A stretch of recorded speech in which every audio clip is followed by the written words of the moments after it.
حضرت طلحہ بن معاویہ رضی اللہ تعالیٰ عنہ بیان کرتے ہیں کہ میں نبی کریم علیہ السلام کی خدمت اقدس میں حاضر تھا، نبی پاک علیہ السلام کی خدمت میں بیٹھا تھا، تو ایک صحابی آئے،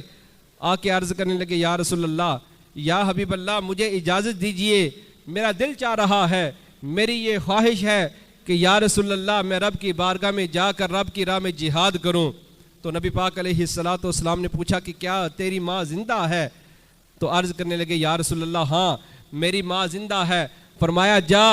جا کر گھر اپنی ماں کی خدمت کر، رب تعالیٰ تو اپنے گھر بیٹھ کر ماں کی خدمت کرے گا، رب تعالیٰ تجھے گھر بیٹھے جہاد کا ثواب عطا کر دے گا۔ اب دیکھیں جو مجاہد ہوتا ہے وہ رب کی رضا کی خاطر جہاد کرنے کے لیے میدان جنگ میں جاتا ہے، تلوار کے ساتھ جہاد کرتا ہے، اب جہاد کرنے کے بعد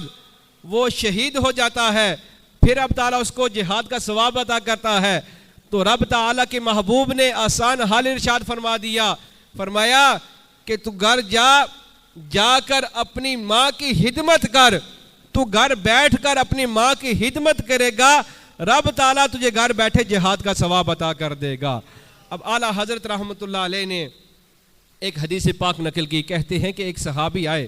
نبی پاک علیہ السلام کی بارگاہ اقدس میں آ کر عرض کرنے لگے کہ یا رسول اللہ، یا حبیب اللہ، میرے والدین جو ہیں وہ فوت ہو گئے ہیں، میں اپنے والدین کے ساتھ یا رسول اللہ بڑا حسن سلوک کیا کرتا تھا، بڑا ان کی بات مانا کرتا تھا، بڑی ان کی خدمت کیا کرتا تھا، یا رسول اللہ مجھے بتائیے کہ اب میرے والدین جو ہیں وہ فوت ہو چکے ہیں،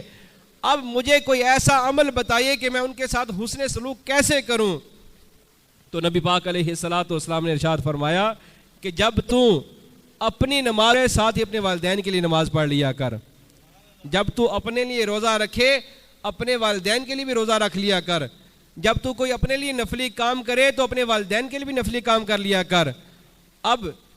اس کی وضاحت کیا ہے؟ اس کی وضاحت یہ ہے کہ نبی پاک علیہ السلام یہ بتلانا چاہ رہے ہیں کہ اے میرے صحابی،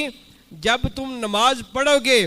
اپنے لیے تو نماز پڑھنے کے بعد اس کا ثواب اپنے والدین کو پہنچا دیا کرو، جب تم روزے رکھو گے اپنے لیے روزہ رکھ کر روزے کا ثواب اپنے والدین کو پہنچا دیا کرو۔ مطلب یہ کہ تم عبادت اپنے لیے کرو گے، کرنے کے بعد جب تم اس عبادت کا ثواب اپنے والدین کو پہنچاؤ گے